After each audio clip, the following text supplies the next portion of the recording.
invitation. I'm glad that I was able to accept it. Thank you. Well, the ideal would be for you to be in Athens, but given the current circumstances. I know, and I know what I'm missing is that I've been to Athens several times. In fact, last time I was there, it's been quite a while. I was there for the World Congress of Philosophy. That was many years. In 2006, something like that. Yeah, that was quite a while ago. 2013. Yeah, that was a magic time. That was really amazing. The museum had of the Acropolis had already opened. There was an extraordinary atmosphere. It was really quite remarkable. Planning to come back as soon as you can fly again one day. Yeah. So, tell me more about the agenda. What are we going to do? Well, we are going to start in about a minute. I will introduce you first in English and then briefly in Greek as well. The talk will be in English. And we will have a couple of minutes in the end after your talk for questions. And depending on when you're going to finish your talk. Yeah. Perfect. Thank you. Yeah. Are you going to, I think that we are recording already. So are you going to record the talk, I suppose? Oh, yes, it's going to be, yeah, I will inform all the audience right now that it's going to be recorded. Yes.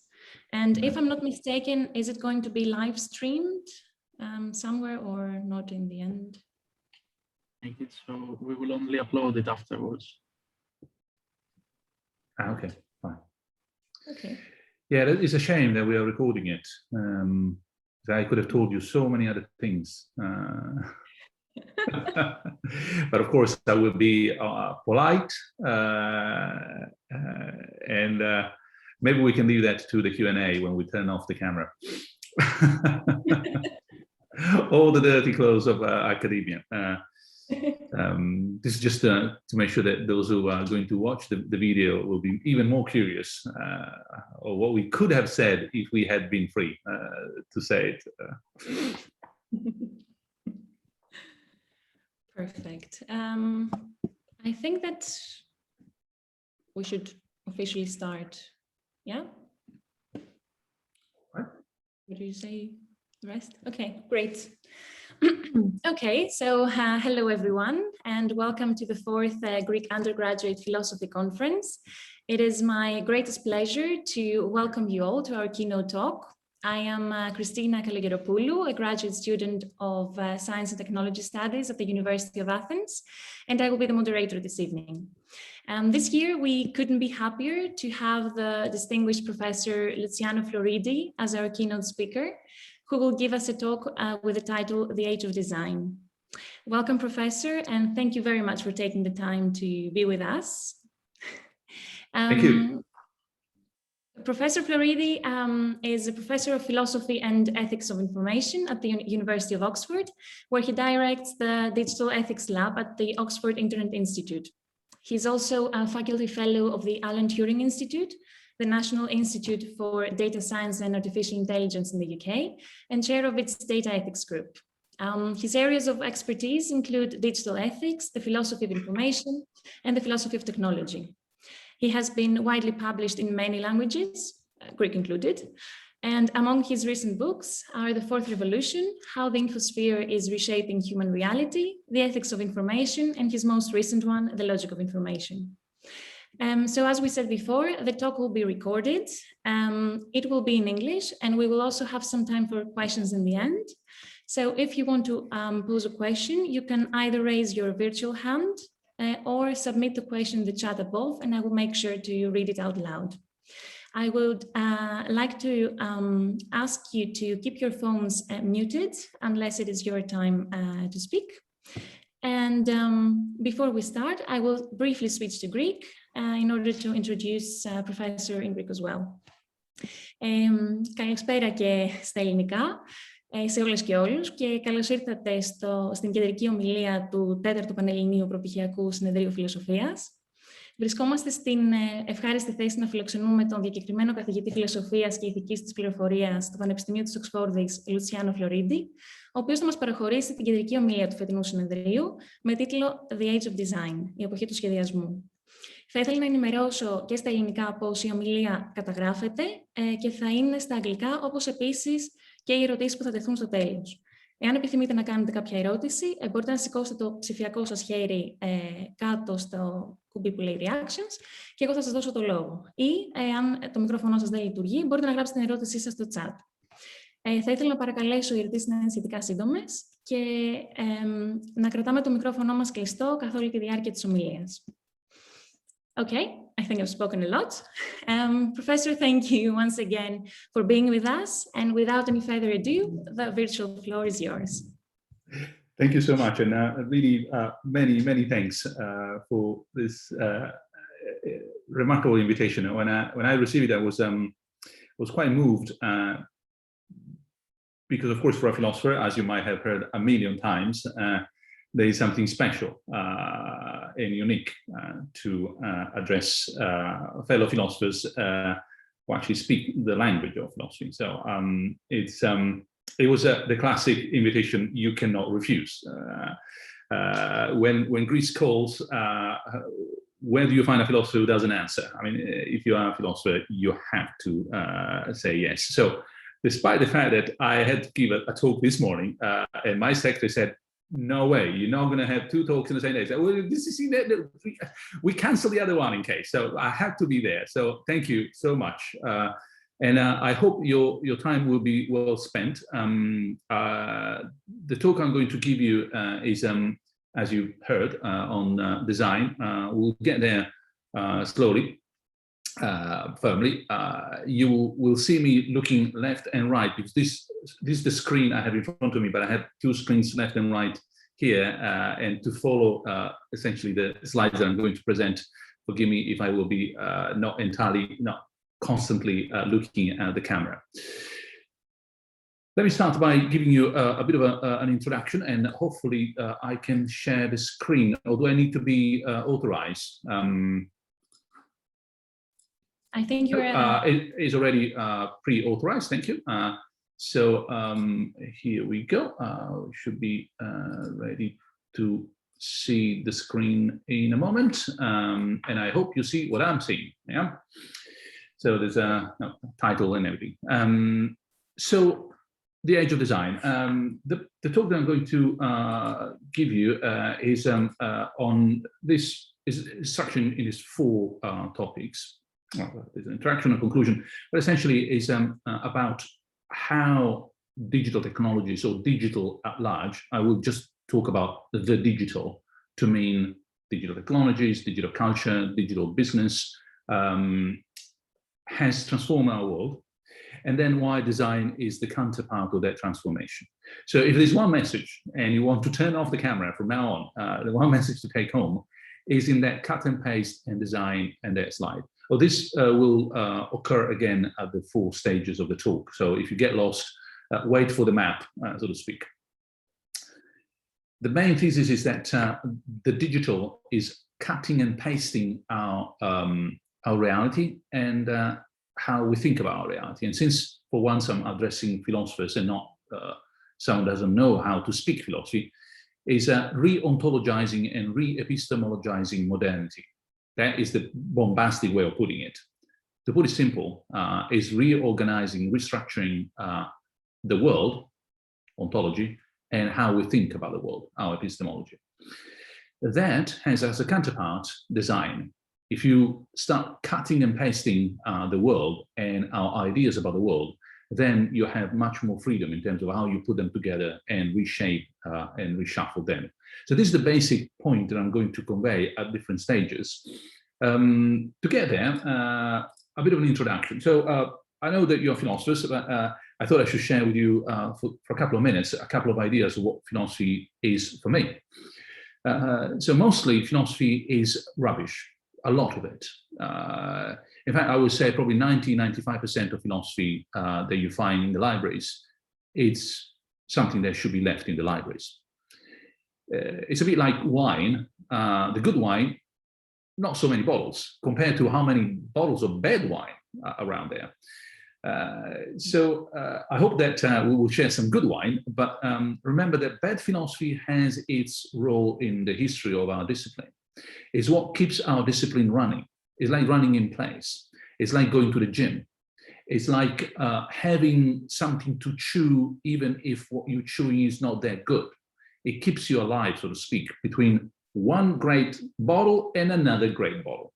So philosophy as a bit of a good wine, so to speak. In terms of when you do philosophy, I know that you've been exposed to Hegel. I could not disagree more. It's a better idea to do philosophy at the end of the day. For goodness sake, I mean, the world needs to do philosophy at the beginning of the day.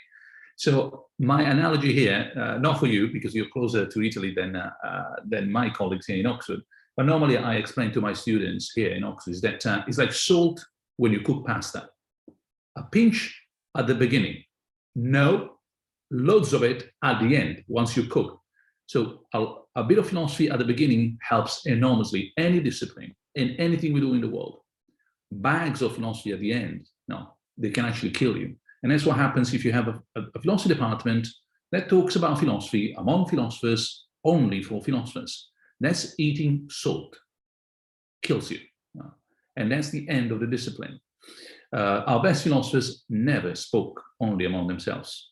From the guys who were walking around where you are, all the way to the people who were walking around where I am here in Oxford. So we do philosophy like a bit of gardening. We look at the roots of our things. So anyone who bothers us, especially in college, when you always meet someone who's not doing philosophy, oh, why is it so important? Well, because I care about the flowers. And precisely because I care about the flowers, I'm looking at the roots. That's my job. There are other people who look at other stages in the plant of knowledge. We are the specialists of healthy roots. We do philosophy normally as a society at the very last moment, when you cannot not do it. Like the dentist. You go to the dentist when it's inevitable. When the pain is so intense, then finally you have to do philosophy. And trust me, I'm not talking to you as philosophers, but with you, to the rest of society outside here, they do not want to hear. Remember, the founding father, Athens, didn't end well, okay? And there's a reason for that, because when Socrates was around and onwards, philosophy doesn't come as something that people embrace to begin with.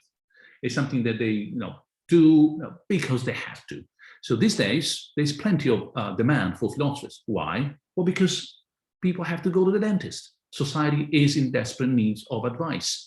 And so the governments of the world, the Google and Facebook of the world, the agencies of the world actually finally knock your door and say, I think we're so desperate, we need a philosophical advice. And philosophy is counterintuitive. It often is. I had that on the screen. That is, I'm going to read this, since it's not that I remember, but that is 1991, Mike Powell, and it's the world record of the long jump. This is the quote I have from him. The thing that I try to tell you, coaches, get your athletes to think of the long jump as a vertical jump. Counterintuitive. It's really not a horizontal jump. The distance comes from the speed. Now, when you do philosophy, at least the way I do it, people normally ask you to solve a problem. Say, oh, what do we do about this? And the first thing you have to do is to walk backwards. I say, no, look, the problem is there. Why are you walking the other direction? Because I need the run up. Because if I'm too close to the problems, I would just fall into the abyss, Nietzsche and everything else, of the problem. So you're on the street of Athens, say, or Rome or Oxford, and there's some water on the street. You want to jump it? Well, normally what you do, you take a step back and then you jump forward. Well, that's the idea to me for philosophy, is stepping back and then moving forward, not getting so close to things that you don't see anymore the contour of the problems. So once this is out the way, and I'm just very quick before we get into, I'll give you a bit of a perspective from where I'm going to tell you all the rest. I like to distinguish philosophers in two categories, explorers and colonizers, and a lot of philosophy is done by colonizers. They are known as, not as Heidegger by Heideggerian, not Wittgenstein by Wittgensteinians, not Kant by Kantian, not Aristotle by Aristotelians, and Platonists, and Cartesians, and etc. Those are the colonizers. They found a place, someone got there first, and they like to build, which is a great job, and we need them, by all means. I like to explore, on the other hand, not because of ambition, but just even if I get lost, I don't mind. I'd rather get lost exploring new ideas than getting cozy and comfortable colonizing ideas that someone else has discovered before. And the good news is that there's plenty to do these days. Last slides before we start doing something serious. So what about what I told you, plenty of bad philosophy around. For the more mathematically minded among us, this of course is a sine wave. It goes up and down, up again and down, and this to me is the history of philosophy. The ups, the higher points here is when we deal with philosophical problems. The down here is when we deal with philosophers' problems. Philosophers' problems, nobody cares at all. Not society, not the government, not the people in the street. Philosophical problems, on the other hand, well, those are really intense, and anyone wants to have a share. So normally in the history of philosophy, we start from juicy, big philosophical issues that are really engaging, and then we become more and more and more colonizers. We stop exploring, we become Aristotelian or Neoplatonist or you name it, Husserlians, etc. And then we start dealing with things that really nobody cares about. The last issue of the specialized journal that deals with something totally uninteresting in scholarship and so on, which is fine, which is great, very interesting for all of us. But the world out there is not what it needs. The world out there needs the peak of our philosophical enterprise. And I'm not talking about our applied philosophy, not at all. I'm talking about the best of our field, from the pre-Socratics all the way down to the last philosophers that we studied as classics. So what is philosophy in this context, as far as I'm concerned? Not for today, but I'll give you a general flavor. To me, philosophy is conceptual design. I'll tell you more about this when we discuss design, but it's the view that we need to both present interesting, valuable, relevant problems. We need to identify them today and what they are, and sometimes it's just a new version of old ones.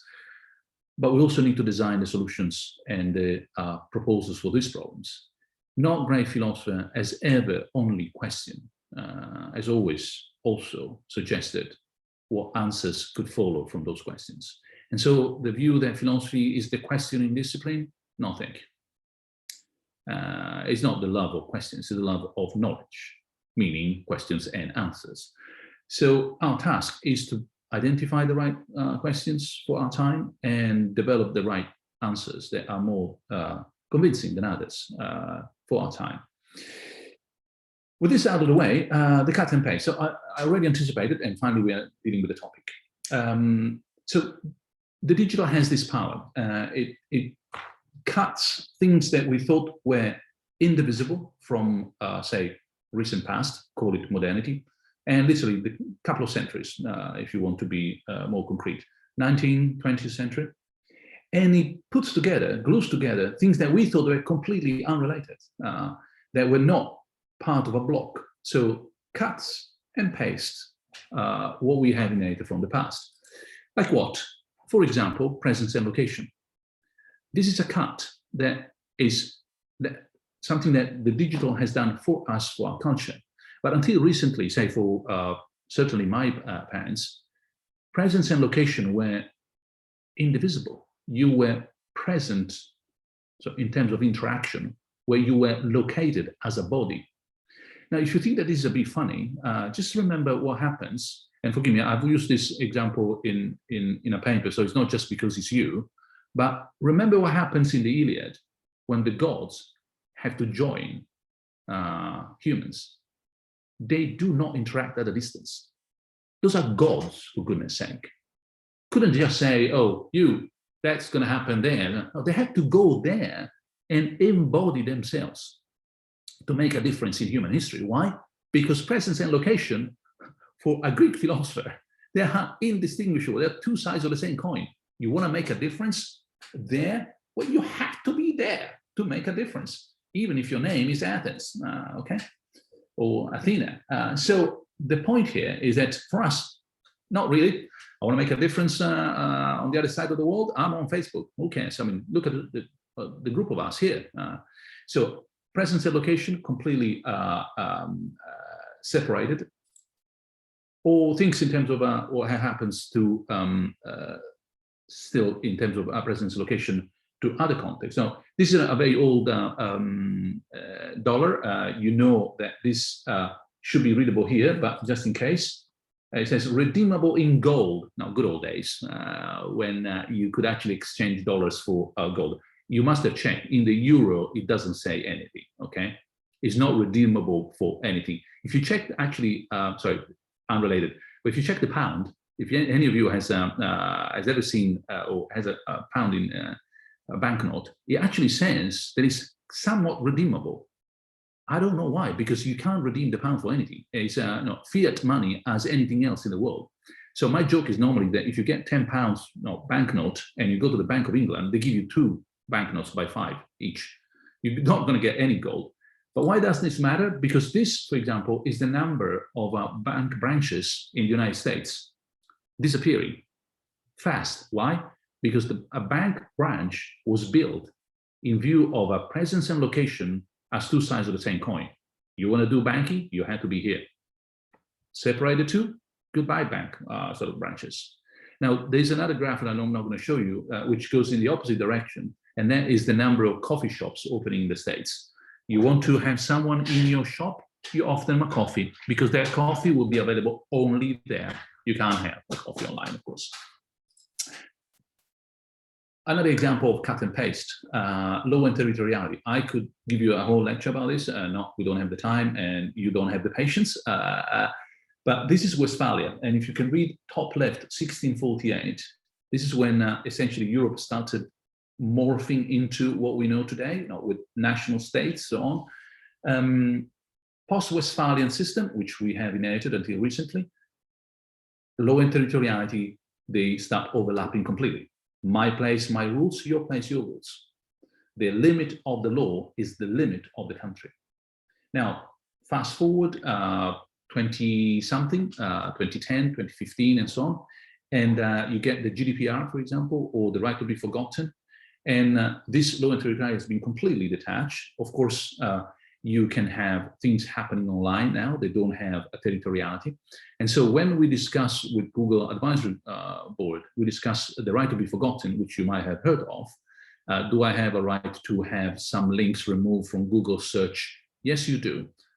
You can ask that. Fine, great, super. So what's the problem? The problem is that those links are not removed from google.com. Oh, but then that is useless. Yes, it is useless. So why having it? Because that law is still a Westphalian law. It removes the links from any version of Google that is European, makes it more difficult for Europeans to search for those links online, etc. But a VPN and a google.com, and those links are all there. Why? Because you cannot block them, because the law and territoriality doesn't apply anymore. I can tell you much more about this, but the GDPR is the genius. Now, the moment of fantastic philosophical insight there is that the data are no longer linked to the territory, they're linked to the individual. So anyone who processes data from a European person, it doesn't matter where they are processed. No Westphalian here. Law applies. It's no longer the territoriality of the law, is the fact that is the identity of the individual accounts. There are many more of these cuts, ownership and usage, agency and intelligence. There's a whole another topic here. Artificial intelligence is not a gluing of intelligence and agency, is a cut between agency and intelligence. You understand that? You know exactly where the world is going. It's a divorce.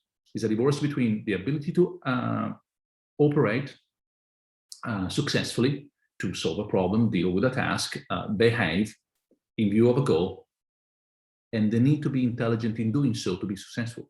That is the extraordinary sort of thing that we have achieved. But not for today, because this is not the topic. Production and consumption is a gluing authenticity memory, blockchain. That's what happens if you have any interest in those kind of technologies. Blockchain glues together again something that the digital had detached, meaning that something that was identical to something else. There was no sense of calling it authentic. Two files, which one is authentic and one is a copy? It's two files, they're identical. I mean, I don't care. One is on my hard disk and the other one on a USB.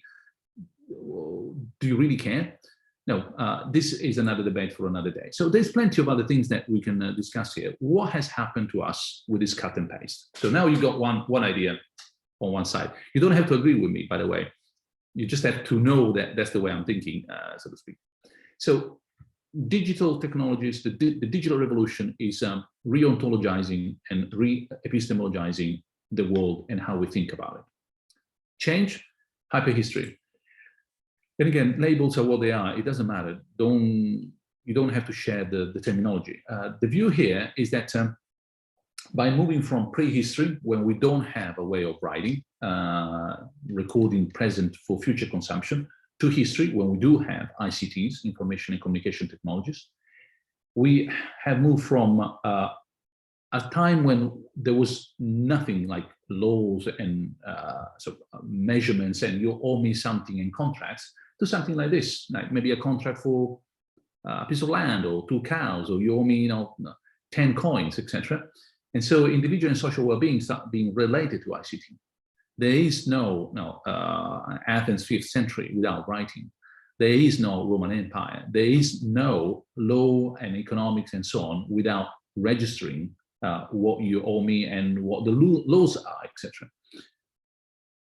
Moving forward is not the end of history that we're discussing. It's the further historicization of our life, if that is what it means by history. We have even more history, and that related turns into a dependency. The dependency that we have today as societies on ICTs is increasing, is not decreasing, and therefore we are even more historical than we ever been in the past. In terms of space, we live in an infosphere. This lecture online is a proof, and I don't have to insist too much on this. In terms of experience, well, this is the on life that I've been sort of suggesting for some time now. Anyone who asks whether we are online or offline these days comes from the 90s, has not caught up with the world. No one, at least in this corner of the world, connects and disconnects. Of course, no, we can be on Zoom, or we can be on Google, or we can be here or there, but no, it's enough to have a mobile phone in your pocket to be geotagged 24/7. So the very idea that now we live in this continuum, which is partially or a mix and match of online and offline, of digital and analog, that's the world in which we live. And so we ourselves, we now describe ourselves as data subjects. That's the terminology that the European Union uses when it talks about citizens, data subjects protected by the GDPR. This identity is a gluing, putting together of two things that in the past were completely independent: information on the one hand and identity on the other. At this point, again, forgive me, I mean, inevitably as a philosopher, I have a lot of Greek references in my mind, but if you remember how many times Odysseus is identified when it comes to Ithaca, there's a lot of biometrics. The scar that the servant recognizes, the dog that smells him, that's all biometrics. His ability to do something that no one else can do as also biometrics. But when it comes to the ultimate test, it's only their sharing of that information, which I know you know, that will make sure that he is who he claims to be. Because that bed cannot be moved, and only he knows. And so when he's asked, can you please move the bed? He says, I cannot move that, because I built it on the roots of that tree. He says, then you must be Odysseus, because and my husband, because only him and I knew about this. That sharing information, that being made of information. So it's, if you look carefully, it's not an entirely new idea, but today we take it for granted. So what has got this to do with design?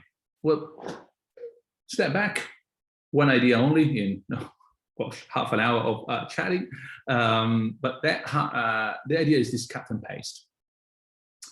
The counterpart of this is what I'm going to introduce as design. There are three ways of doing innovation normally. You can either invent something, maybe a wheel, and from that onwards, the world will be before and after the wheel. You can discover something. You can discover America, for example, and the world will be, with that amazing innovation, so to speak, before and after that discovery. Or you can design something, and that is the actual blueprint of the first iPhone. I think it's the first. No, sorry, iPhone 5. And that design, again, represents a before and after. Now, normally, we mix all this together. So discovery without invention is, imagine you discover something, but you don't invent anything to take advantage of this, is useless. So the Romans knew perfectly well about the power of pressure when water boils. It's just they didn't invent an engine to exploit it in any possible way. They had no pipes and little gadgets that would fly around and so on, but they did not have that sort of idea of inventing an engine that would exploit that power. But invention, say an engine without design, is unusable. If that engine explodes all the time and you can't keep it under control, well, what can I do with that discovering invention without the proper way of putting it together? So what exactly is design? This is my Italian moment, of course. I'm the proud owner of a Vespa myself.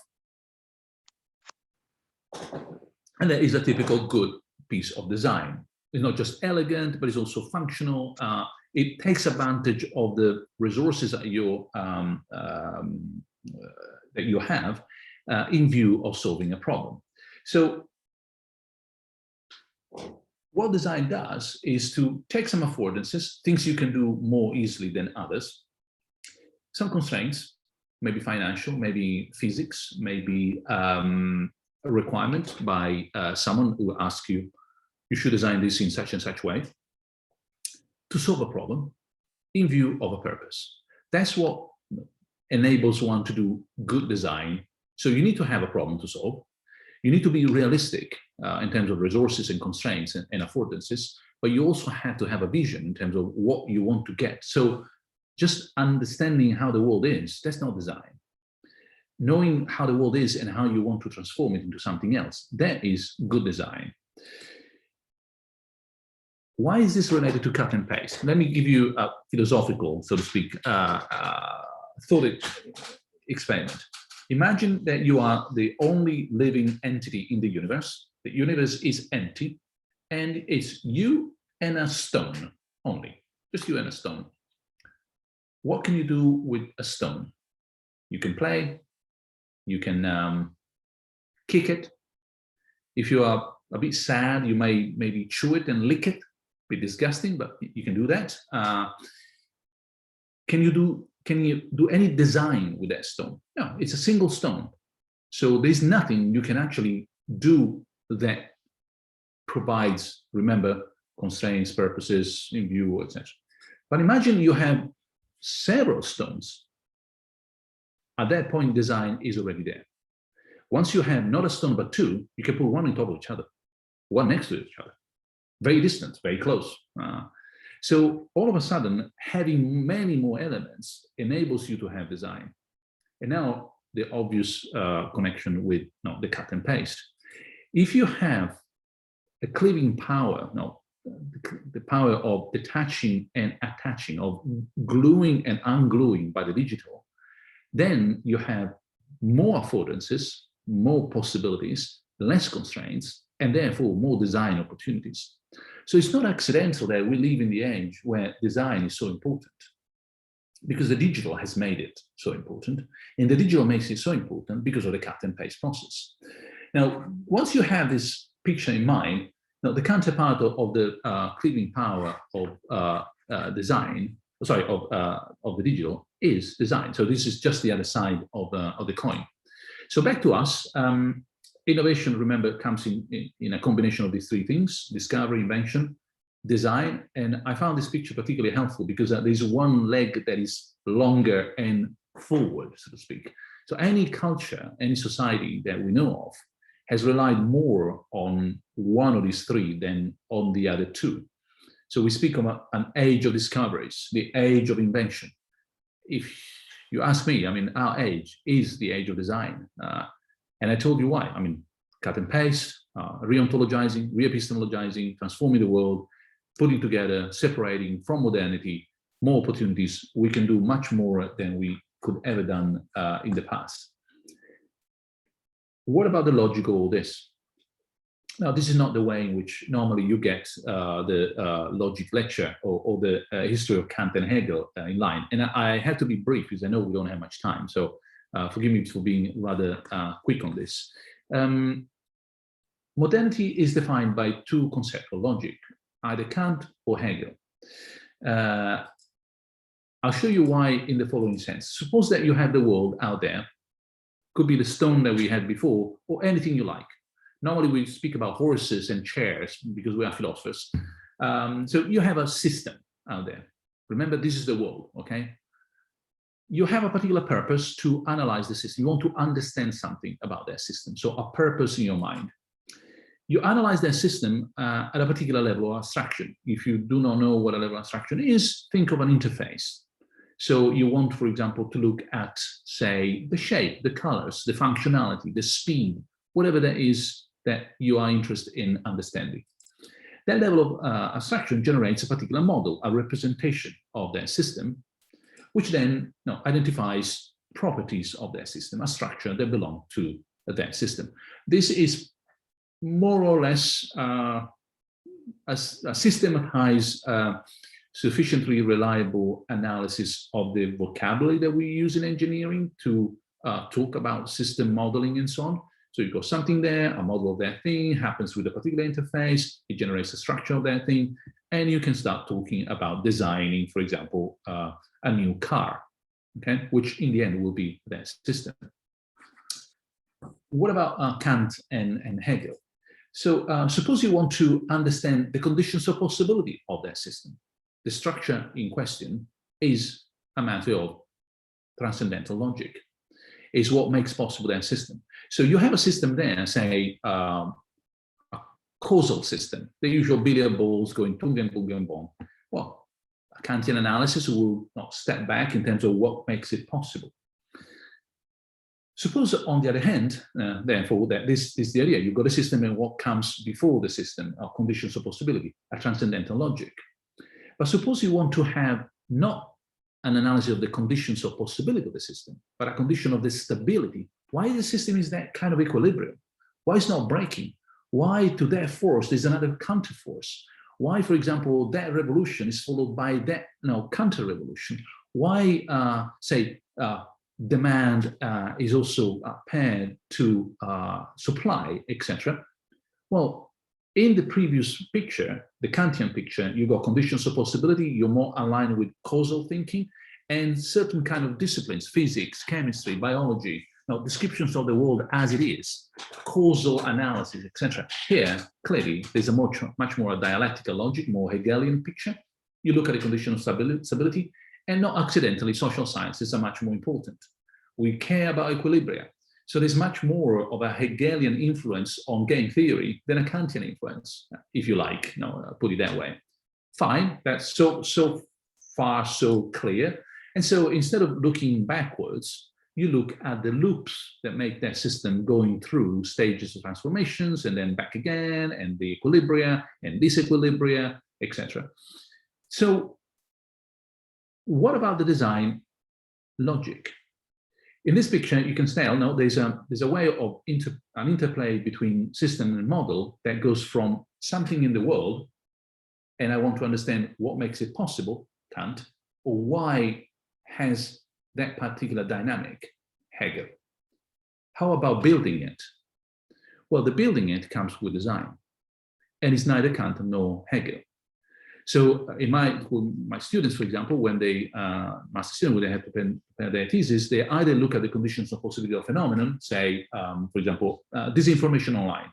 What makes it possible? Welcome to Kant, okay? Or how can we make sure that certain kind of legislation will not sort of affect innovation? What kind of equilibrium can we find from a legislation about AI in Europe and AI and innovation on the other hand? Well, welcome to Hegel, okay? How can I play with that particular dialectic? But when I want to design something that is not in the world, conditions of feasibility, well, that is a logical design that we don't have normally, either in Kant or Hegel. The model comes before the system, not after. If this seems to be a little bit strange, think in terms of designing a new car. The model of the new car is a blueprint, as we call it. So there's nothing there to describe, but it's something here that you design so that it can be implemented. And that's the third logic that we need to include now. And it's a much more relevant logic today than it was in the past, because the sciences that we have today are much more poetic. For the Greek, this means a lot, no? Making, as opposed to mimetic, representing. For Kant and Hegel, science was about describing the world. For us, it's a lot about building it. And this means, for example, historically, the shift in terms of importance between which disciplines, which sciences are making the biggest difference in our world. Physics, really? I'm not so sure. Biology, chemistry, maybe, but what about economics? A science that studies and constructs its own topic. Architecture, law, computer science. These are four disciplines that are poetic. They build their topic while studying it.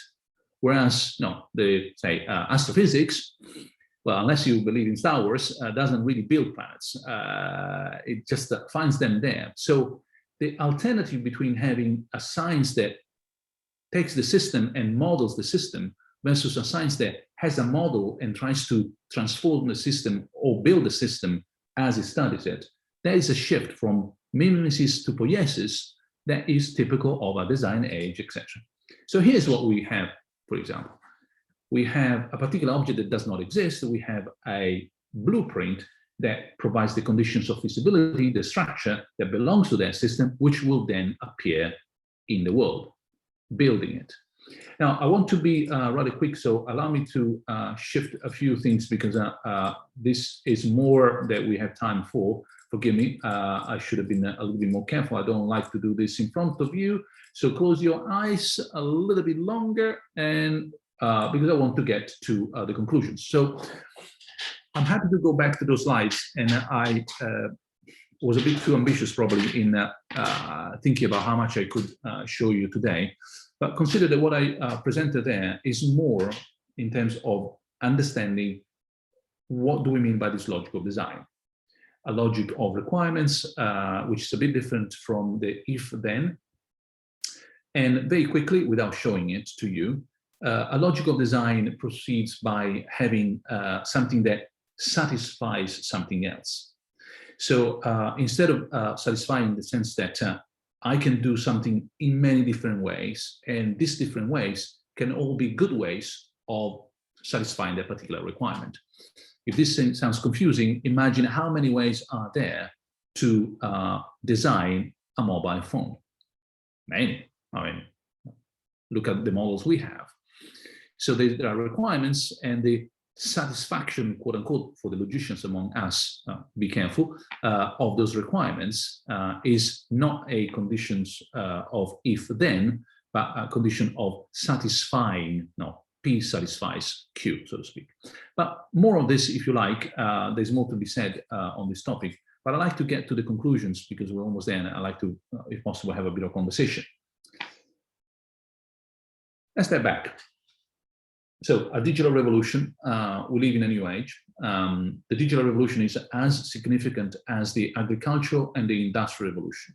It's really transforming the world under our eyes. And it will keep doing so for a long, long time in front of us. We are at the very beginning of a transformation. Imagine being at the beginning of the agricultural revolution, which then has an impact for millennia. Basically, we're still sort of living the waves of their transformation. Urbanization, for example, just being one of the consequences, and so on. So within that context, the digital has just started as this massive transformation. How and in what way? Cut and paste, you got that point. Counterpart, design. Design is what is made so significant today by the cut and paste provided by the digital. There's a huge amount of work for philosophers here because we need to re-understand from scratch a lot of things that we were taking for granted from the past. Personal identity, I just provided one example, but also law and territoriality, etc. Now, from philosophy of law to philosophy of mind, a huge reshuffling of classic problems that need to be revisited in view of this extraordinary transformation. I also told you that there's a logic of design that is going to be added to a transcendental logic of conditions of possibility and a dialectical logic of conditions of equilibrium. It's a logic of blueprint, of conditions of feasibility. If anything, our age needs a desperate input from philosophers in terms of grasping deeply this logic of feasibility, because if anything we need to do today, more than at any other time in the history of humanity, is to build a proper world. We don't have much time. I know you know, but we just have to tell other people who seem to be forgetful that we have a generation or two before life is extinguished on this planet. People don't seem to notice now. So in view of solving the environmental issue, social problems with the environmental issue, so equitable and sustainable world, you need a lot of design. Take the technologies, put them at work, green and blue of the environments, blue of the digital technologies, through design, logical design, huge amount of work for all of us. Is this something that should be done with a bit of optimism? I think so, because there are a lot of ways of getting it right. And that's the last thing I want to say in this lecture. So this is Anna Karenina. I don't know if you read Cyrillic, but that's what it says here. And somehow I find that if you know how to read Greek, there is a resemblance here. The Anna Karenina being written here. So Anna Karenina, the beginning, classic, Tolstoy, happy families are all alike. Every unhappy family is unhappy in its own way. That's beautiful, and it's so wrong. It's completely mistaken. This has become the AK principle. Now, of course, no, just check Wikipedia. Some colleague being smart, thinking, oh, of course, and you rephrase what Tolstoy said in very plain language in that complicated way. A deficiency in any one of a number of factors dooms an endeavor to failure. What? No, happy families, no, unhappy families. So a successful endeavor is one where every possible efficiency has been avoided. Now, this point was already made by Aristotle a long, long time ago, when he says, look, there's only one way of getting the bullseye. That's success. No. So being, let me go back to happy families are all alike. If you get the bullseye, success, happy family, one shot only. Unhappy, wrong shot, all over the place, infinite number, all its own way. Now, Aristotle, Tolstoy, the AK principle, unfortunately, they were wrong. Why? Because design doesn't work this way. This is the most elementary equation you can possibly imagine, and even in mathematics, you have infinitely many solutions. This is totally idiotic. So if you look at it, don't get scared in case you don't like numbers. But if you find something a little bit less confusing and more intuitive, how many types of chairs are out there successful? Huge number. So what was that point about, oh, only one chair? Not true. When it comes to design, the AK principle, Tolstoy, Aristotle, the bullseye, blah, blah, blah, all that does not apply. There are many ways of being successful in designing the right solution for that particular problem. That tells us two things. One, if philosophy is conceptual design, then there are many ways in philosophy of getting the solution of a problem right, like a chair. However, look at those chairs, they all have something in common. But it's something you can sit on comfortably, more or less, doesn't collapse. It has a back. If it doesn't have a back, it's on a chair, it's a stool. Okay, so that's crucial. So all philosophical solutions to a conceptual problem will have family resemblances in exactly the same way as those chairs have family resemblances. Now, I pick up those chairs and they all have 4 legs. They don't have to have 4 legs. They could be just too big, not size of it, and it would still be a chair. But certainly something that is single seat, not 2, there's a sofa, has a back, doesn't have arms, otherwise, it's a different kind of piece of furniture and so on. So to summarize, conceptual design as philosophy, many solutions, they can all work pretty well in different circumstances. But above all, back to us, our age of design is an age where we can approach problems with a bit of optimism, because it is not true that either we get it right once or we are totally screwed. There are many ways of getting it right. The problem is not even trying. As long as we try and we are a bit successful, we can build many different chairs. We can solve, for example, the environmental problem. We can solve the social injustice, social inequality problem, and so on. So there isn't one solution only. There are many solutions that can provide many opportunities for a successful approach. So back to us, the age of design is, as I described it to you very quickly today, is an age where we could be concerned about the problems, but just a little bit more optimistic about our ability to solve them. So rephrasing this, every unhappy family is unhappy in its own way. Fix that way, and it will be happy like no other. I know it doesn't sound as good as Tolstoy, but I think it's more realistic.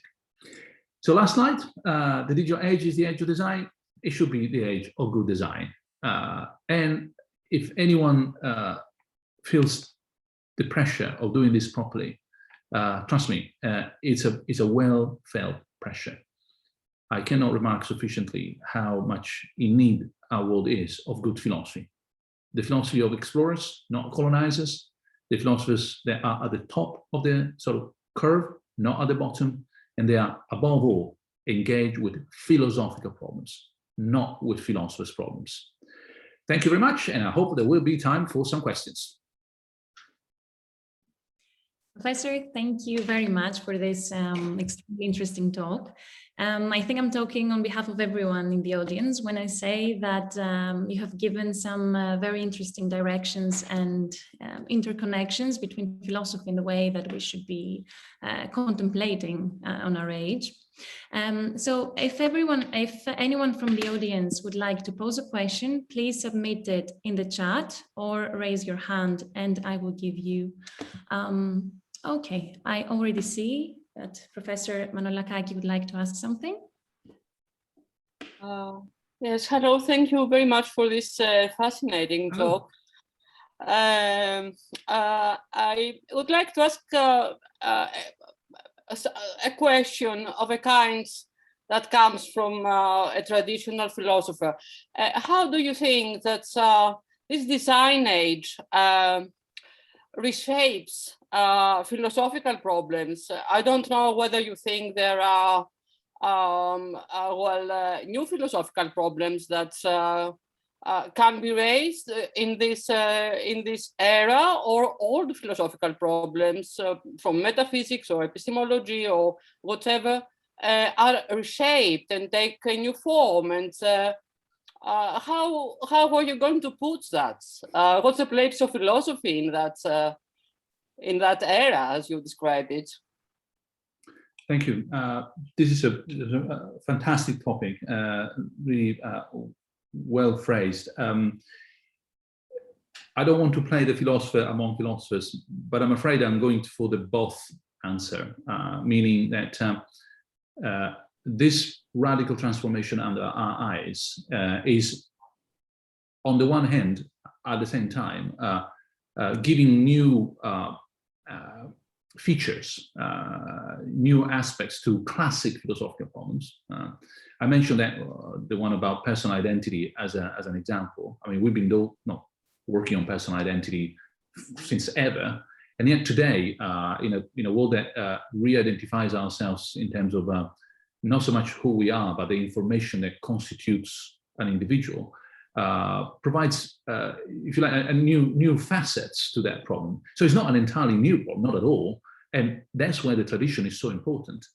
We cannot reinvent the wheel here. I mean, there are massive amount of fantastic philosophy that can bear upon understanding personal identity in an age where it's reinterpreted in digital terms. At the same time, it would be strange not to take that into account at all and say, oh, nothing has changed. The way in which we conceptualize personal identity today doesn't matter. It's irrelevant, because that is a bad philosophy, a philosophy that does not engage with its time. And so it's a special equilibrium between being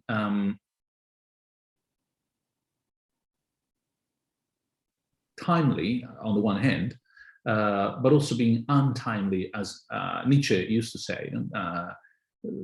The worst that can happen in this equilibrium, and we need to be careful, especially if you like the early stage career among us, known as young, is to be fashionable.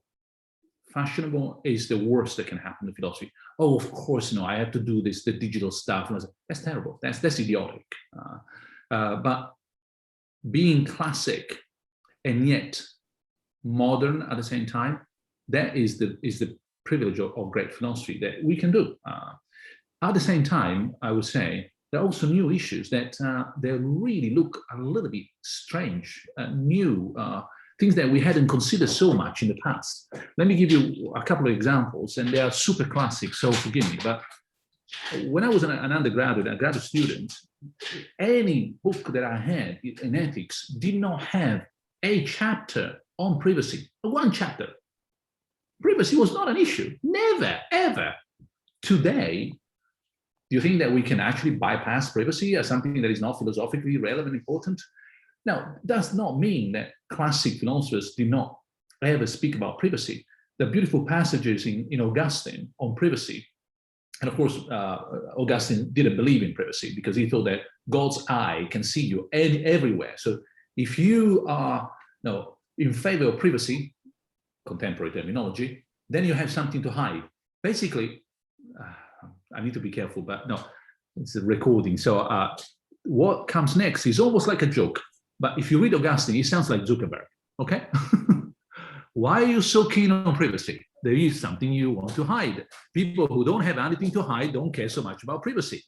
So it's not that we didn't speak as philosophers about privacy, but today is a massive problem that needs a lot of philosophical understanding and shaping. I'm not talking about only analysis. I'm not an analytic philosopher. That's on record. I used to be, I stopped. No. And like anyone who has stopped smoking, I can't stand anyone smoking next to me. Okay? So I have a bit of dislike for analytic philosophy now that I've stopped doing analytic philosophy. Because analysis doesn't lead you anywhere unless there's a synthesis afterwards that propose some solutions. So thank you for the point. I'm afraid I've spoken too much, but I think it's both. Old problems getting new aspects we hadn't seen so much in the past, priorities therefore, and new issues that are popping up all over the place. The last thing that we're dealing with some of my colleagues, for example, is explainability. Huge issue, for example, in computer science. Digital sovereignty. Sovereignty is completely revolutionized by the digital. It's not that we didn't speak about sovereignty in the past, but it's a huge question. Or, last topic, I promise, design. How much philosophy of design do you know? Very little. And yet, just pick up Plato, and he's constantly talking about design. In fact, he's a great designer, or even of thought experiments, but he never brings that up to critical and therefore evaluation. Today, we need a philosophy of design. So trust me, there is huge amount of work, huge. Explorers are very welcome. Thank you. Yeah. Mr. Bruyere? Yes, thank you. So that was really interesting. I was just wondering, so the last slogan you presented was that we need design and we actually need good design, right? So I'm just wondering whether we can apply your conceptual framework on the notion of goodness itself. Would that mean that there are many ways of getting goodness like in the correct way? Are there many kinds of goodness? Is that the idea here, or maybe I'm missing something? But yeah, so that was it. It's a good point. So remember what I said about the Tolstoy, the Aristotelian view that there's only one way of being successful. That is true in many cases. I mean, it is still true when you want to hit the bullseye. There's only one way. So it is still true that in many sort of ethical issues, for example, I believe there is only one answer, and any other answer is wrong. So tolerance in that case is just a matter of waiting for the other person to change their mind. It doesn't mean that they are right. It just means that you wait long enough until they change their mind. We have plenty of or corners of the world where, for example, different people are treated differently depending on their sexual orientation, their gender, and so on. They're simply wrong. It's not like, oh no, they culture. No, they are on record. They are wrong. Meaning, we will wait long enough. We will argue. We will provide evidence. We will be relentlessly rational in convincing them that they are wrong. And one day they will see that they are wrong, and they will change their culture.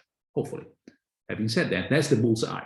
Having said that, in terms of, for example, of governance, or government, well, we have a monarchy in this country, and it seems to be okay. There isn't one in Italy and in Greece. Different ways, for example, of voting, different ways of having a parliamentary liberal democracy, yeah, and more culturally adaptable and so on. So I'm much more, in this case, in the chair context. Yeah, chair has to do their job, but it can do that job in a variety of ways. So, and as long as I stay within the parameters, that's fine. Normally, and I close here, a lot of the debate about ethics seems to me to disagree not on the conclusion, but how we reach the conclusions. Take the super classic, forgive me, I mean, this is really embarrassing, so on record. Something about a moral issue and approached by, say, a deontologist or a more sort of consequentialist perspective or a contractualist perspective. They might actually end up in the same place, but for very different reasons. And what they disagree about is how to get there, not where to get, okay? So it's not that anyone, for example, disagrees on human rights. It's why they are what they are and why they justified in what that we possibly not on the same page. So I would say, to your point, when it comes to design, let's be careful about whether we are in a context where there's only one way, because there's only one solution. 2 plus 2, I'm afraid, is only 4. There's no other way. Or is an equation stupid like the one I presented, where that equation gets more than one answer, even in mathematics, even in maths. You go equations with more than one solution. Surely in ethics, it must be the case. Another question coming from our chat, from Ms. Vula Zotali. How do you think of the problem of freedom in the age of design? How can we avoid having old power relations transform to new inequalities, the designers versus those for whom things are designed for? That's a great question, and enables me to address also the first question Eleni had phrased, which is what's new and what's old, in this discussion.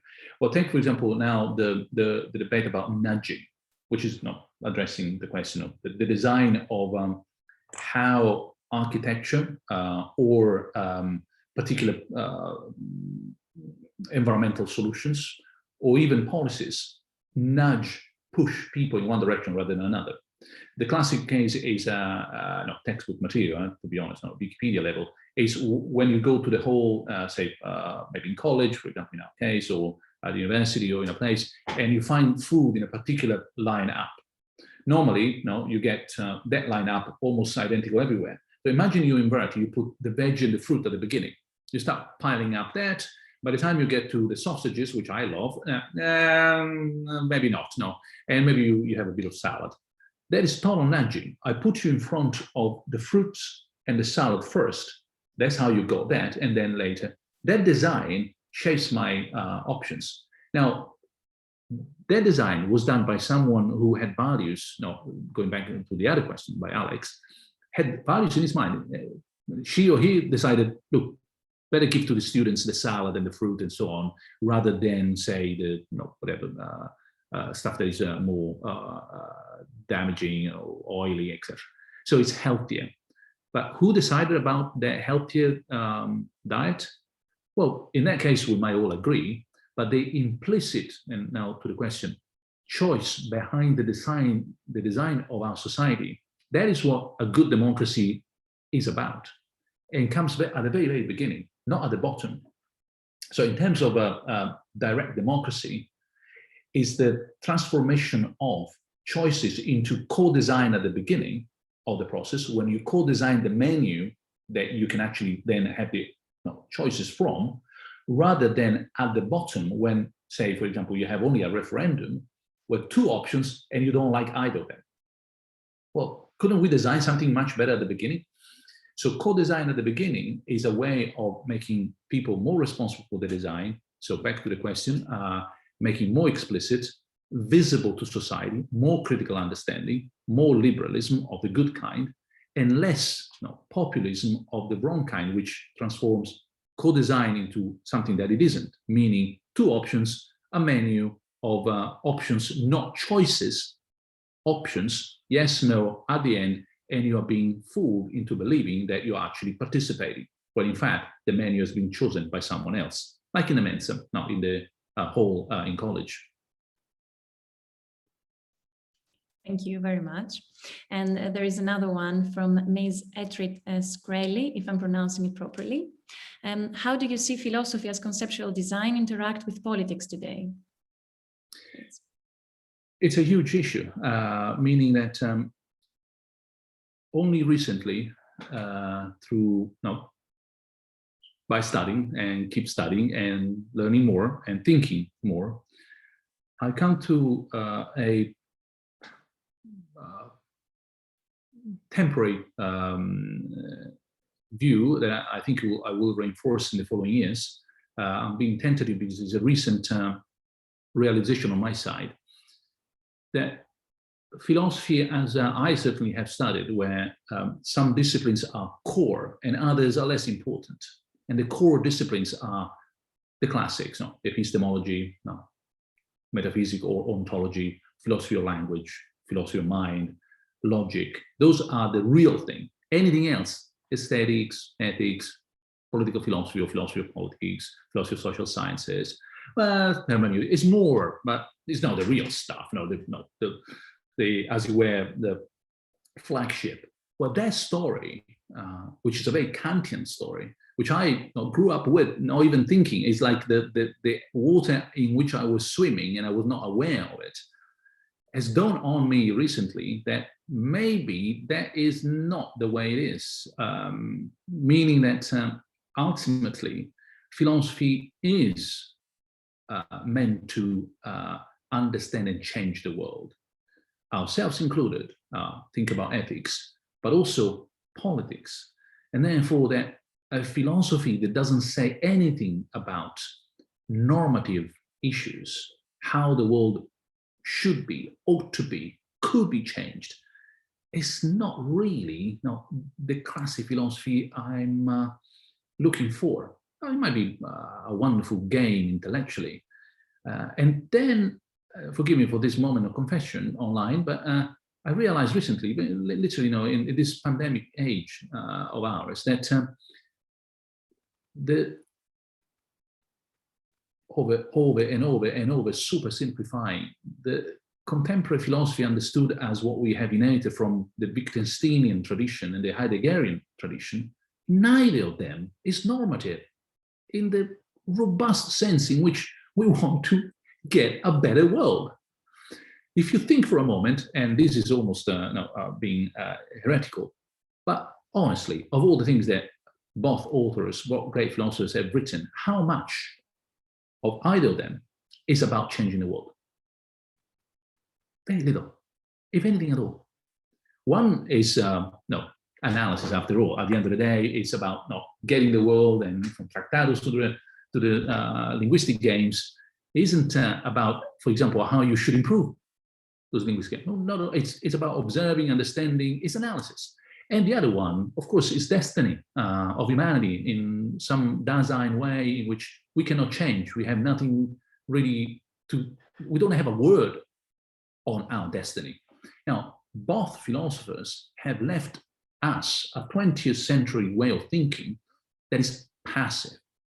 It's a way of saying, here we are, that's the way it is. Now, we can either play with some ideas, we can either accept and indulge and further understand deeply, poetically, our human conditions, but not much to do. Not true. And so that Kantian tradition that has put epistemology and metaphysics at the core of our business has transformed philosophy increasingly into, mainstream-wise, something that looks at the world, interprets the world, tries to grasp the world, but doesn't really want to change it, doesn't have faith in our ability to be our own masters. But that, and that's the last point I wanted to make, that's literally the Renaissance. The Homo faber fortunae sue in Latin, humanity that constructs its own fortune, its own future. I like to go back to that kind of idea, which I think is much more Greek and Roman and classic than it is in terms of German philosophy of that kind. Having said all this, let's not forget Hegel, Marx, the political philosophy, Machiavelli, Gramsci. There's a whole tradition. But remember, if you take a course in philosophy today in a mainstream university, that's not the core. That's not the real thing. It's the extra, the more, the important. But honestly, where you get your real sort of driving license is not by doing, say, philosophy of politics. It's by doing something else. When in fact, it sounds to me increasingly that's the real deal. And so increasingly, you must have seen. At least certainly in my own development, I'm more and more interested in understanding political and social issues, and less, in fact, almost nothing by these days, some logic puzzle that honestly, I couldn't care less. What is the metaphysics of second order logic? That is a philosopher's problem. Thank you. Now, Mr. Simons. Yes, no, so thank you very much. It was extremely, stimulating, and it's always admiring, hearing people that can put Anna Karenina, Tolstoy, and Ulysses in the same sentence, and this is, without kind of any hint of it's only admiration. I have a couple of questions, actually, and interlinked questions, more clarificatory ones, I would say. That you made a very interesting kind of tripartite schema with conditions of possibility, conditions of stability, let's say, and conditions of feasibility. And first I was wondering whether even in the conditions of feasibility, there is an interplay. Can we have, to put it in a nutshell, can we have conditions of feasibility without conditions of stability and certain kind of conditions of possibility? I assume that there is an interplay amongst them, unless, in pains of a certain kind of ex nihilo creation. If we don't have this interplay, then we can talk about an ex nihilo creation. So this is my first question. It's more a clarificatory one, actually. Now, I was wondering whether assuming that we are in need of a certain kind of philosophy of design, and assuming also that, as you said, that the Aristotelian paradigm, let's say, it's a mimetic paradigm, it's a one solution paradigm. I was wondering whether there is a philosophical tradition, like from the sophists, Montaigne, Michel de Montaigne, Nietzsche, to name the master. So about, that, in which we can trace a certain kind of philosophy of design. And if this is the case, then wouldn't be this kind of philosophy, of traditional philosophy, of an anti-metaphysical one, sensu lato, anti-metaphysical one. And if this is the case, then Wittgenstein would be with you. So I'll leave it there. I mean, just. Thank you. No, this is wonderful, really wonderful, and there's so much convergence from different corners that it warms my heart, to be honest. So the interplay between those conditions, absolutely. Now, I say I was more than schematic in going, chopping things quite briefly and quickly. But you're completely right. In the same sense in which innovation is always not three legs of that stool, you never have innovation by having only design, only invention, only discovery. Likewise, no, the interplay that we have with the world, also epistemologically, as far as I'm concerned, in terms of conceptualizing the world, is constantly moving through the conditions of possibility, of stability, of feasibility, and going through again and again and again. What you can do with that kind of a cycle is then look at the cycle itself from one of the three logics. So the attractiveness, for example, of a Hegelian perspective, which is fascinating if you get into it, is that that cycle of conditions of possibility, of stability, of feasibility, that looks a lot like dialectic. Also, so there's a meta concept here that is of a Hegelian kind that can interpret the tripartite into a cycle. Yes, there is. However, there's also a design perspective, and there's also like a transcendental perspective. So not only the three are interacting with each other, but that interaction can be seen from each of the three elements that are interacting.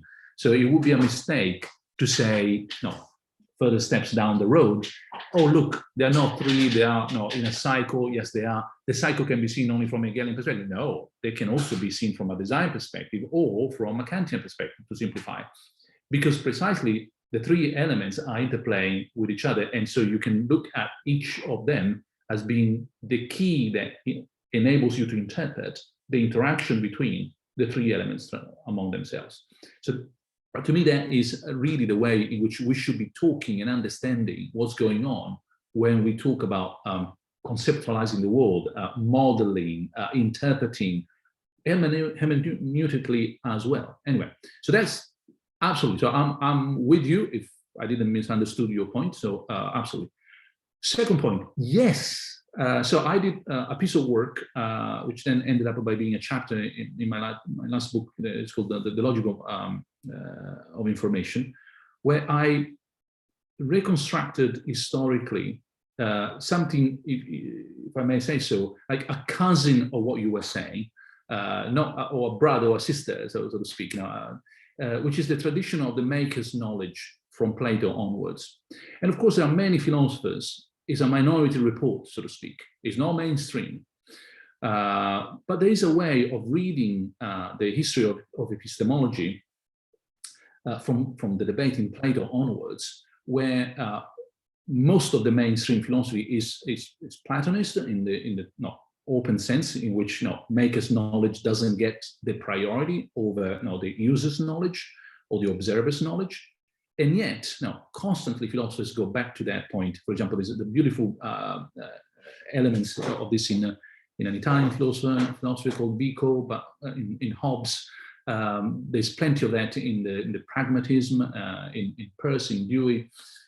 And so I reconciled that line. And I think I haven't done the work, but I think the similar work can be done in terms of design. How and when and in what way philosophers have bumped into this concept, sometimes inadvertently, sometimes we're talking about something else. I like to remind people of the fact that Descartes was an engineer, a military engineer by education, and Wittgenstein was an aeronautic engineer. They had design in their own blood, literally, in terms of a way of thinking and so on. So to the point that you were making, there's a tradition. If there's a tradition, it might join a few dots very interestingly. Look, if anyone is going to do this job, let me know. I think it will be fascinating. Once you put those dots together, you get all the way to Wittgenstein, to anti-metaphysics, which clicks completely on my side with my Kantian side, which is metaphysics. I don't know what we're talking about. But not because of a Kantian noumenon that can be never known in itself, but because it's constantly a matter of designing. And design in the realistic sense that I presented before. The world is like a radio sending signals. The signals are not about the radio. If you listen to music from a radio, the music is not telling us about the radio, it's just music. Also, there's no radio. Not at all. Of course, there's a source of the data that we interpret as information as we go about the world. But with design, we negotiate with our own senses, with our own sciences, with our own maths and so on, we negotiate those data increasingly well as human beings going around in the world, and as scientists or as humanity, as we build the world that surrounds us. So that point that you made, the anti-metaphysics, to me is what I like, for example, in Wittgenstein, and certainly to me is the Kant in Wittgenstein that I recognize. But then mind that when Rorty, for example, was speaking in terms of his own position, which I thought was too weak, but no, very interesting, predates what I'm saying here, of course, against a philosophy that is representationalist, he put Kant on their side. And I think that's a complete mistake. I mean, Kant is not a representationalist in no possible way, not certainly in my interpretation. To me, it belongs to the maker's knowledge. I mean, something that contributes to, what puts something into the recipe. And last point, because I don't want to bother you too much for answering this particular question, but imagine the analogy between knowing and cooking. When you cook, you got the ingredients, but for goodness sake, what you get out of the cooking is not a representation of the ingredients. So I want to bypass this idea that either you represent or you make it up. No, I'm cooking it, and I better know the ingredients. The better I know them, the better the cooking. And we as cognitive agents are very good at cooking, quote unquote, the data that the world gives us. But cooking it is. And to me, Kant is a great cook. Thank you.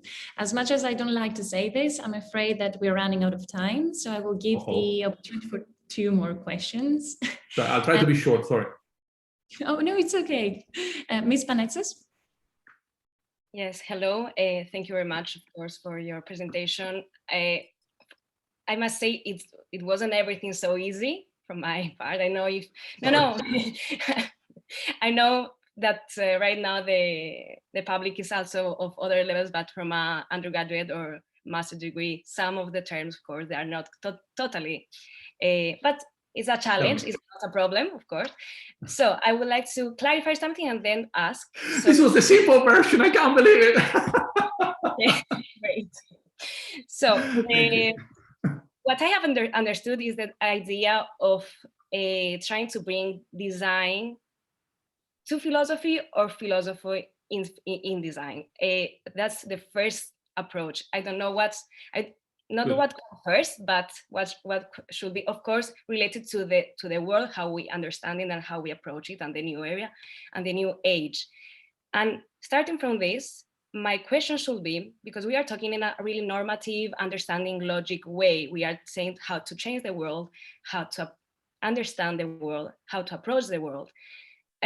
I am keen, I really like phenomenology and a little bit more pragmatist kind of philosophy. So I will be interesting because design should be, as you also mentioned before, something not useful, but something applied. Design is actually like the Vespa, why it is important, because it's something that is useful every day. It's not just beautiful, it's not just important in a metaphysical way, but it's something touchable and really that can be applied. So I was curious if design from a philosophical point of view could be applied in a more embodied and everyday kind of perception of reality and this new, because we are in a really digital, logical, mental, intellectual always, and this year more and more. So I was curious about this perception in a more individual and embodied point of view. So about the first point, I think the way I would like to put it is a two-way road. It's not a single, not one way. So what we can, what it would be interesting to do as a say chapter in a big book of contemporary philosophy is to have a chapter on philosophy of design. And trust me, I've been looking around, I've been checking this and that, and architects writing about philosophy of design, or people in software design, people in computer games, but there isn't that kind of tradition that we are used to. Say, if you look for philosophy of mind, you can feel the library behind me. Not probably one shelf, in terms of this shelf here, would be just about the number of books that is worth reading when it comes to design and conceptual understanding of it. So there is a bit of that work, philosophy for design, so that we have a better sense of what we mean.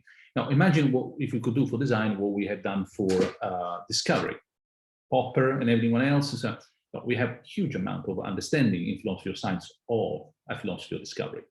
Not so much in terms of design. So more can be done there. But this seems to me more like philosophy as usual. You find a new field, you apply some new tools, you do the job, fantastic, become famous, lots of money, whatever, but yeah, goodbye. It's the other road that I find more interesting, what we can learn from design, how philosophy can become more like a design discipline, so to speak, hence the conceptual design definition. And this links to the second point that I think you were making, if I'm not mistaken, in terms of embodiment or implementation of transformation of real world things that surround us. Given how fast and deeply the world is changing all the time these days, which is unprecedented. I mean, and it's not just because we're living through it. It's historically documentable that the world is changing more and more quickly. The opportunity to steer that the design of that world in a direction that is more satisfactory or less problematic, they're huge. We're not taking them. So I don't know whether that is close enough to your example, which I think was very, very concrete. But imagine philosophy as conceptual design applied to philosophy of law, where we, instead of designing artifacts, which I'm not particularly interested in, we're designing, for example, institutions or reforms or new legislation. Conceptual design of philosophical questions and philosophical answers in a context where, for example, embodiment, literally, has become something a little bit different from what it was in the past. I have in mind something very extreme, sort of quantified self, for example. I don't know if you have come across that, but if you just Google quantified self, you find an enormous amount of interesting examples there. There's also a whole world in terms of embodiment of understanding aesthetics. Aesthetics after the digital revolution is a new discipline. I mean, we've never been there before. So, of course, plenty of lessons to learn from the past, but the new embodiment of art, I mean, it's jobs and the world is yours, guys. I mean, like, there are continents to explore here. So I always find it a little bit surprising, forgive me for the meta comment, when the occasional graduate student comes to visit and say, like, there's nothing else to do, philosophy's done everything. You must be joking. I mean, we are on the beach of a new planet. Like, so get a move, man. Like, because certainly there's a lot that needs to be done. So that was just a couple of examples, but that's where the real value, the friction of our philosophy gets real value for, quote unquote, the money that we spend into it, the efforts we make. Thank you very much. Thank you. And the last question comes from the chat. General artificial intelligence was once described as not being designed to solve any specific problem. Could we say that the definition of design as defined by problem and purpose is a definition that would be unable to give birth to general intelligence? I'm not sure I understood the question, but let me see about general artificial intelligence. We didn't speak about AI today. So let me be rather scant on the whole idea. I mean, there is no such thing, and there won't be such thing. That is science fiction. The reason why I think so, and I'm happy to be proved wrong by history, so I'm sticking my neck out also on record, is that we have taken a completely different road. We're not pursuing any more both financially, in terms of business, in terms of actually science and technology, some kind of reproduction in terms of artifacts of some kind of biological intelligence. That cognitive enterprise has been a complete failure for 70 years. There's not any evidence, shred of evidence, that we even reproduce the intelligence of a rat, let alone a zen. In fact, John McCarthy, who probably you know, was one of the founding fathers of AI, with whom I did some work in the past before he passed. He was hugely disappointed by AI, hugely. He said, we haven't done anything here. We're still scratching the surface. And he was right in terms of failure. He was wrong in terms of expectations, because we have taken a completely different road, which is the engineering road, not the cognitive science department, but the engineering department. AI is a solution, technical for problems, meaning that we have found increasingly fantastic ways of detaching intelligence and agency. Agency able to solve problems or take care of tasks successfully for a purpose without any need to be intelligent. That is an extraordinary revolution, because until recently, if you had to have a job done by anyone, even a dog as a shepherd dog had to be somewhat intelligent. Today, you can do that at zero intelligence. That is almost magic. You can play chess, and something like this plays chess like better than anyone else on the school. Don't tell me that this iPhone has any intelligence whatsoever, not even metaphorically, okay? Oh, but what do you mean also that?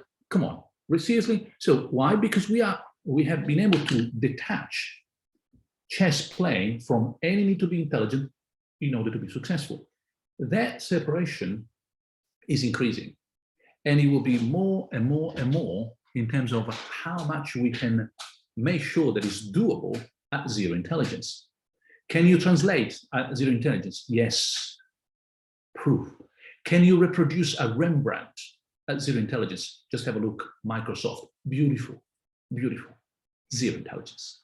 Can you have songs created by AI artificially? Yes. In France, AI has its own copyright on songs generated by AI, is registered as an author, that particular piece of software. Can you write journalism using AI? Yes. Intelligence, still zero. What's the trick here? The trick is that we have transformed the world around AI, not the other way around. And I close here. I know we'll be late, so last point. If you have agency without intelligence, normally there is a recipe for disaster. No? Have you ever tried to do something at zero intelligence? No. The dishes? Don't. Okay. Drive without intelligence? Don't.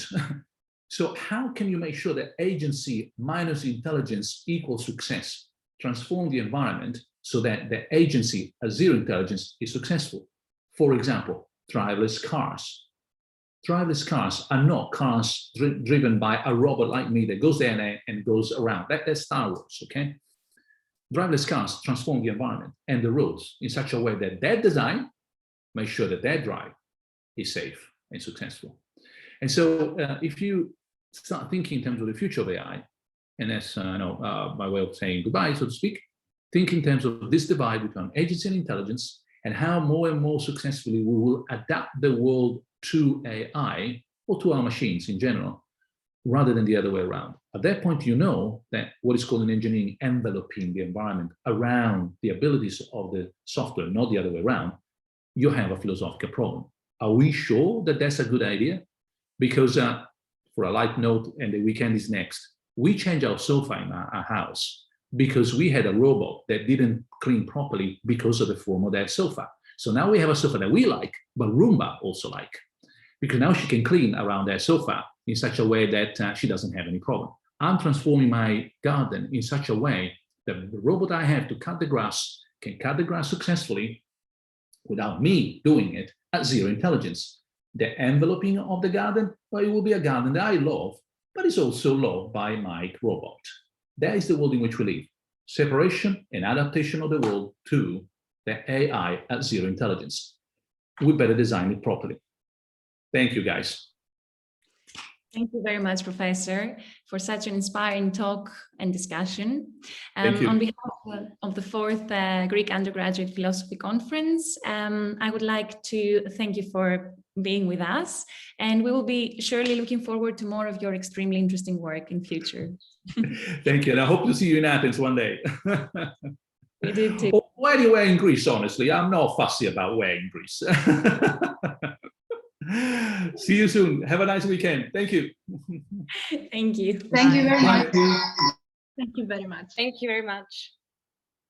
We are expecting to see you tomorrow from 12 p.m. And we also have a roundtable discussion at 6:30 p.m. Greek time, which is called Philosophers as Public Intellectuals, with philosophers Anastasia Berg, Agnes Callard, and Justin Weinberg. So we will see you tomorrow. Have a lovely evening.